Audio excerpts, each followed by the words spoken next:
शुक्लां ब्रह्मविचारसारपरमामाद्यां जगद्व्यापिनीं वीणापुस्तकधारिणीमभयदां जाड्यान्धकारापगां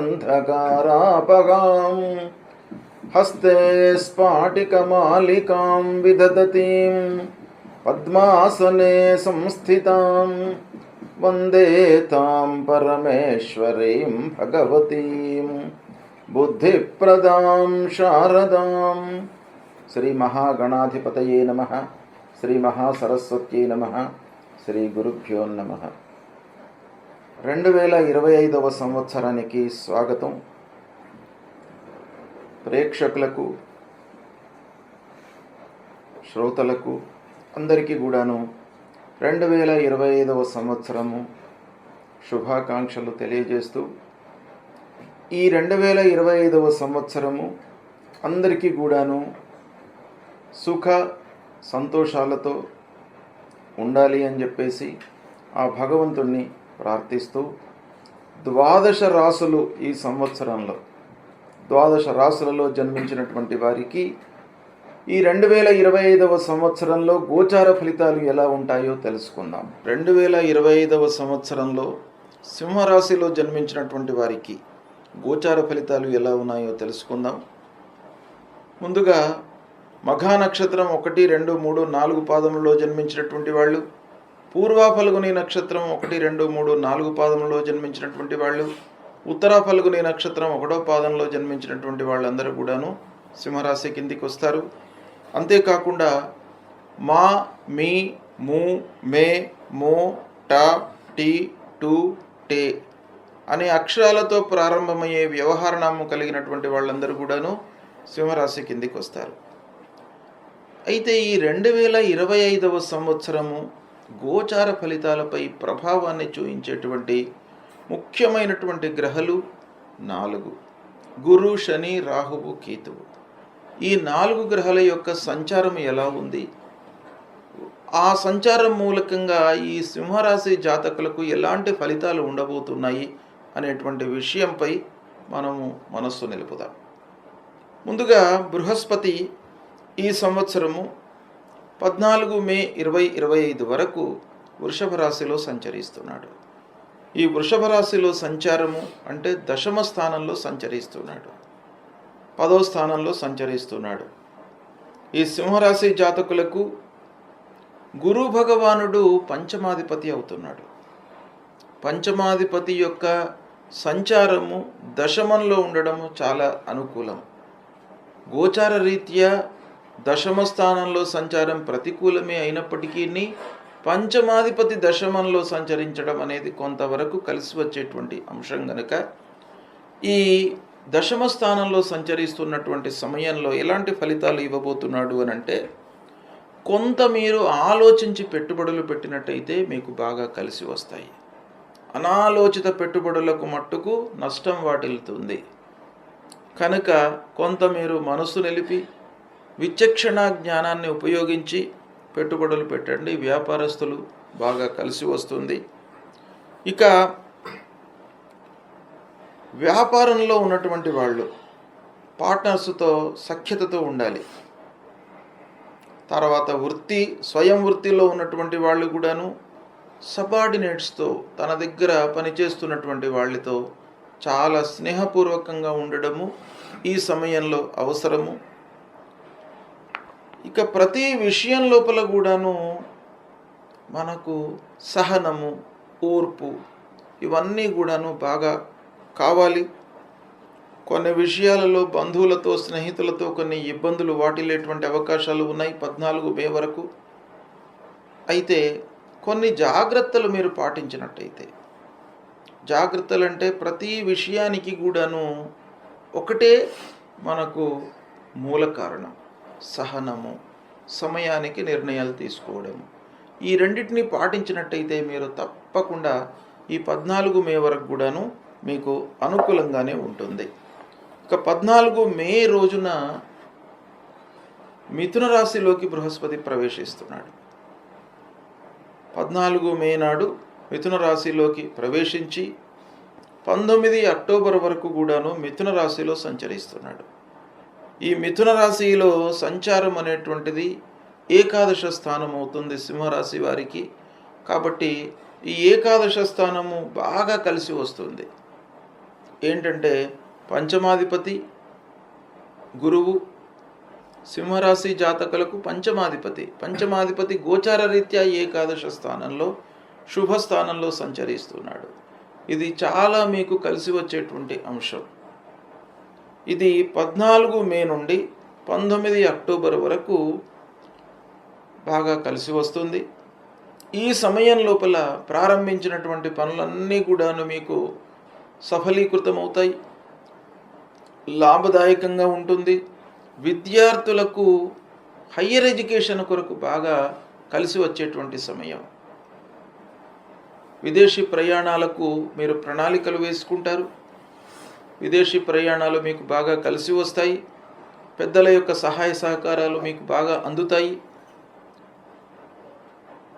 ఇక ఉద్యోగ ప్రయత్నంలో ఉన్నటువంటి వారికి కూడాను ఈ సమయము అంటే మే 14 నుండి అక్టోబర్ 19 వరకు బాగా కలిసి వస్తుంది. ఉద్యోగంలో మీరు చేరేటువంటి అవకాశాలు ఉన్నాయి. కొత్త ఉద్యోగంలో చేరుతారు. ఆల్రెడీ ఉద్యోగం చేస్తున్నటువంటి వాళ్లకు ఈ సమయంలో ప్రమోషన్లు కూడాను అందేటువంటి అవకాశాలు ఉన్నాయి. కనుక ఈ సమయం మీకు ఓవరాల్గా మీకు బాగా కలిసి వస్తుంది. ఈ సమయంలో పెళ్లి సంబంధాలు కూడాను కుదిరేటువంటి అవకాశాలు ఉన్నాయి. ఈ సింహరాశిలో జన్మించినటువంటి వారికి ఈ సమయంలో పెళ్లి సంబంధం కుదురుతుంది. పెళ్ళి అయ్యేటువంటి అవకాశాలు కూడాను బాగా ఉన్నాయి. సంతానం ప్లాన్ చేసుకున్నటువంటి వాళ్లకు సంతాన ప్రాప్తి కూడాను ఈ సమయం లోపల కనబడుతుంది. ఇక 19 అక్టోబర్ రోజున కర్కాటక రాశిలోకి ప్రవేశిస్తున్నాడు. అంటే కర్కాటక రాశిలోకి ఎంటర్ అయ్యి అక్కడి నుండి 5 డిసెంబర్ వరకు కర్కాటక రాశిలో సంచరిస్తున్నాడు. ఈ కర్కాటక రాశి సంచారము సింహరాశి జాతకులకు ద్వాదశ స్థానం అవుతుంది. అంటే ద్వాదశ స్థానంలో గురు సంచారము కొంత ప్రతికూలంగానే ఉంటుంది. అయితే పంచమాధిపత్యం గనక గురు భగవానుడు సింహరాశి వారికి యోగకారకుడు కనుక శుభమూలకంగా మీకు ఖర్చు పట్టిస్తాడు. కొన్ని పనులు అవుతాయి, వ్యయం తప్పదు, ఖర్చులు తప్పవు, కానీ పనులు మట్టుకు అయ్యేటువంటి అవకాశాలు ఉన్నాయి. కొన్ని రకాలుగా మీరు సుఖాన్ని అనుభవిస్తారు ఈ ద్వాదశ స్థానంలో సంచరిస్తున్నటువంటి సమయం లోపల. 5 డిసెంబర్ రోజున మళ్ళీ వక్రరీత్యా మిథున రాశిలోకి ప్రవేశిస్తున్నాడు. అక్కడి నుండి 1 జూన్ 2026 వరకు కూడాను వక్రరీత్యా మీకు మిథున రాశిలో సంచరిస్తున్నాడు. అంటే మిథున రాశిలో ఎక్కువ కాలం ఉంటున్నాడు ఈ సంవత్సరం. అంటే మిథున రాశిలో సంచారము సింహరాశి వారికి ఏకాదశం అవుతుంది. ఏకాదశ స్థానం బాగా ఉంటుంది. అంటే ఓవరాల్గా ఈ 2025 సంవత్సరం లోపల 14 మే నుండి 19 అక్టోబర్ వరకు ఏకాదశ స్థానంలో ఉన్నాడు. మళ్ళీ 5 డిసెంబర్ నుంచి 1 జూన్ 2026 వరకు కూడాను ఏకాదశ స్థానంలో ఉన్నాడు. అంటే ఓవరాల్గా గురు యొక్క అనుకూలత ఈ సింహరాశి వారికి బాగానే ఉంది. కాబట్టి చేపట్టినటువంటి కార్యక్రమాలు అన్నీ కూడాను సమయం లోపల మీరు పూర్తి చేయగలుగుతారు. మంచి పేరు ప్రఖ్యాతులు సంపాదిస్తారు. సమాజంలో గౌరవ మర్యాదలు, మీ పనితనానికి గుర్తింపు లభిస్తుంది. ఇలాంటి మంచి ఫలితాలు మీకు గురు మూలకంగా ఈ సంవత్సరం కలిగే అవకాశాలు బాగా ఉన్నాయి. ఇకపోతే శనీశ్వరుడు 29 మార్చి వరకు సప్తమ స్థానంలో సంచరిస్తున్నాడు. తదనంతరం మీనరాశిలోకి ప్రవేశిస్తున్నాడు. అక్కడి నుండి 2.5 సంవత్సరాలు మీనరాశిలో సంచరిస్తున్నాడు. అంటే సింహరాశి వారికి అష్టమ స్థానం అవుతుంది. ప్రారంభంలో సప్తమ స్థానం, తదనంతరం అష్టమ స్థానం. ఈ 2 స్థానాలు కూడాను ఈ సింహరాశి వారికి ప్రతికూలమైనటువంటి ఫలితాలు ఉంటాయి. అంటే శనీశ్వరుడి మూలకంగా కొన్ని ఇబ్బందులు గోచరిస్తున్నాయి. ముఖ్యంగా ఏంటంటే ఆరోగ్యంపై మీరు ఈ సమయం లోపల మనస్సు నిలపాలి. సింహరాశి జాతకులకు శని యొక్క ప్రభావము ఉంది ఈ 2025లో. కాబట్టి ఆరోగ్యాన్ని మీరు ప్రథమ ప్రాధాన్యత ఇచ్చి ఆరోగ్యంపై చాలా మనసు నిలపండి. తర్వాత దగ్గరి వాళ్లతో, స్నేహితులతో, బంధువులతో సఖ్యంగా ఉండడానికి ప్రయత్నాలు చేయండి. వాళ్ళ మూలకంగా మీకు కొంత నష్టం వాటిల్లేటువంటి అవకాశాలు ఉన్నాయి. వాళ్ళు మిమ్మల్ని మిస్గైడ్ చేసేటువంటి అవకాశాలు ఉన్నాయి. ఈ శని ప్రభావం మూలకంగా వ్యాపారస్తులు కూడాను పార్ట్నర్స్తో సఖ్యతతో ఉండాలి. వాళ్ళకు తెలియకుండా మీరు స్వయంగా నిర్ణయాలు తీసుకున్నట్టయితే మళ్ళీ వ్యాపారంలో మీకు ఇబ్బందులు కలిగేటువంటి అవకాశాలు ఉన్నాయి. ఆచితూచి మీరు పెట్టుబడులు పెట్టాలి. శని ప్రతికూలంగా ఉన్నాడు. అనుకోని సంఘటనలు, అనుకోకుండా ఊహించకుండా మీకు ఖర్చులు ముందుకు వచ్చేటువంటి అవకాశాలు కూడాను ఈ శని మూలకంగా బాగా కనబడుతున్నాయి. కాబట్టి మీరు కొంత జాగ్రత్తలు తీసుకోవాలి. ఇక శని ఓవరాల్గా సింహరాశి వారికి ఈ 2025వ సంవత్సరంలో ప్రతికూలంగా ఉన్నాడు. కనుక డబ్బు విషయంలో మీరు చాలా జాగ్రత్తగా ఉండాలి. ఖర్చులు పెట్టడంలో కానివ్వండి, వచ్చినటువంటి డబ్బును పొదుపు చేయడంలో కానివ్వండి, ఆదాయం విషయంలో కానివ్వండి, డబ్బు విషయంలో ఓవరాల్గా మీరు చాలా జాగ్రత్తలు తీసుకోవాలి ఈ సంవత్సరం. ఇక రాహువు 18 మే వరకు అష్టమ స్థానంలో ఉన్నాడు. అష్టమ స్థానంలో రాహు ప్రతికూలం. తదనంతరం 18 మే తర్వాత మళ్ళీ సప్తమంలోకి ప్రవేశిస్తున్నాడు. అది కూడాను ప్రతికూలమే. కనుక రాహువు ప్రభావము ప్రతికూలంగా ఉంది ఈ సంవత్సరం. రాహువు మూలకంగా మీకు చేపట్టినటువంటి ప్రయాణాలు ఫలించకపోవడము, వృధా ఖర్చులు, అలసట, మానసిక ఇబ్బందులు, చిన్నపాటి అనారోగ్య సమస్యలు, ఇంట్లోపల ఇంటి వాతావరణం కూడాను మీకు అనుకూలంగా లేకపోవడం మూలకంగా కొంత టెన్షన్స్కు గురయ్యేటువంటి అవకాశాలు బాగా కనబడుతున్నాయి. అదేవిధంగా కేతువు కూడాను మీకు ఈ సంవత్సరము ద్వితీయ జన్మస్థానాల్లో సంచరిస్తున్నాడు. అంటే ఓవరాల్గా రాహు కేతువుల యొక్క అనుకూలత ఈ సింహరాశి జాతకులకు ఈ సంవత్సరము లేదు, అనుకూలంగా లేదు. కనుక రాహుకేతుల ప్రభావం మూలకంగా మనశ్శాంతి లేకపోవడము, మనశ్శాంతి లేకపోయేటప్పటికీ ప్రతి మనిషి కూడాను ఏం చేస్తాడు, ఏదో రకంగా వ్యసనాలకు అలవాటయ్యేటువంటి అవకాశాలు ఉన్నాయి. రాహుకేతుల ప్రభావం వ్యసనాలను ఇస్తుంది.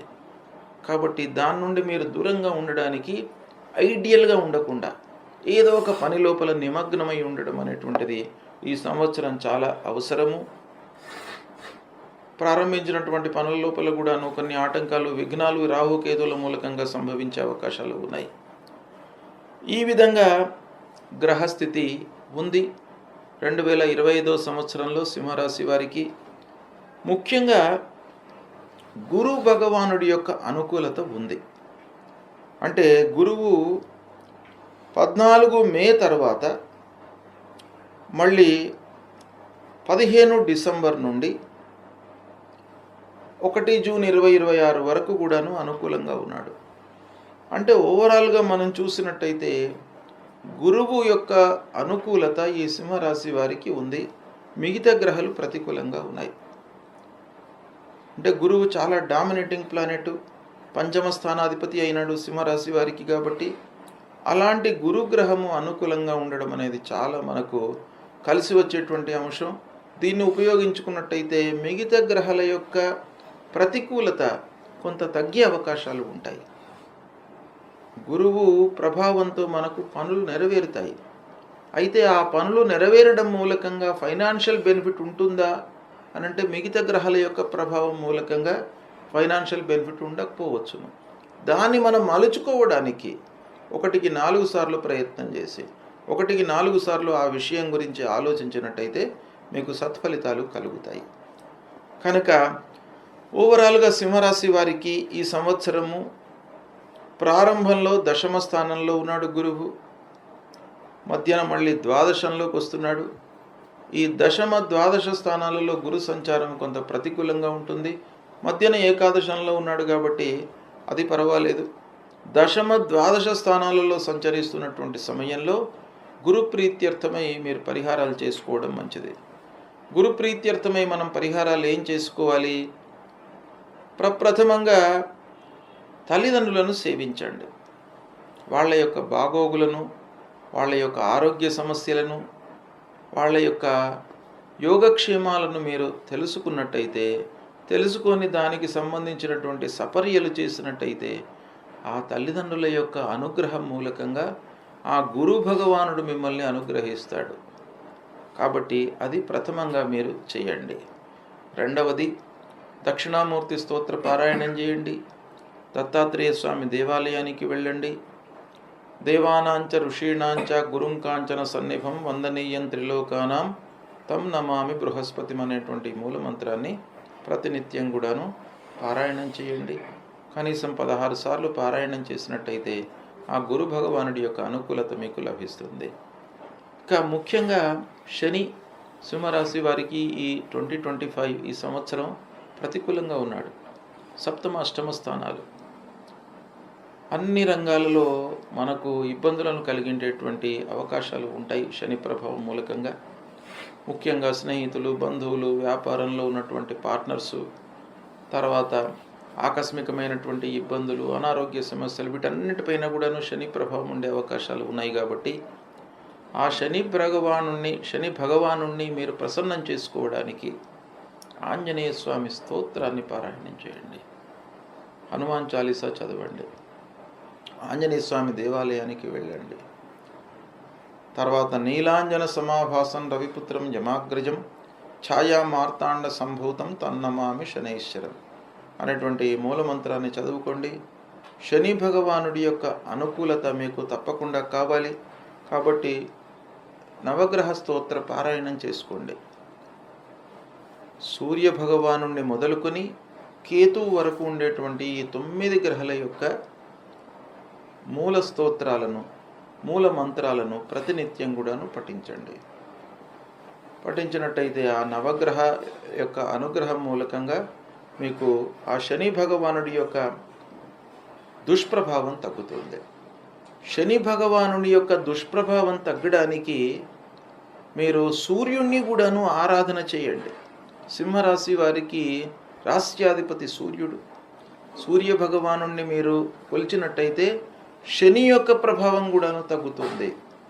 కాబట్టి ప్రతినిత్యం కూడాను సూర్య నమస్కారాలు చేసుకోండి, యోగా చేయండి, ఆసనాలు వేసుకోండి.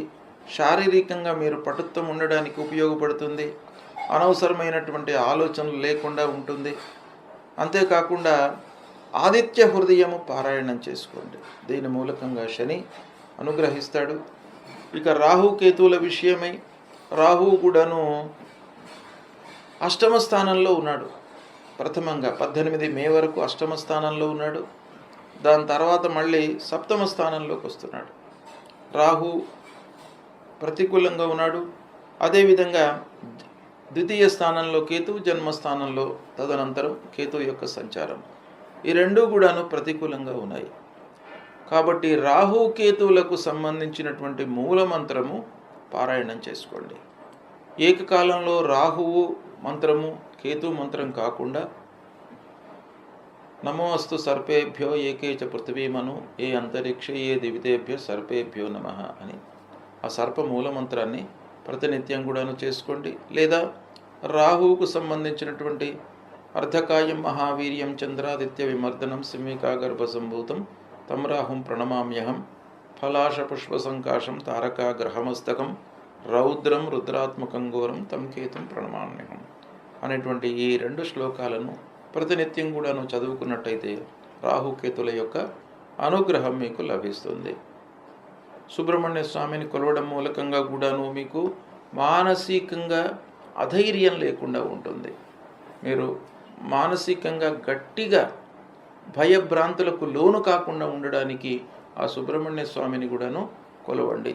తద్వారా మీకు అన్నీ కూడాను సుఖంగా ఈ సంవత్సరం జరుగుతాయి.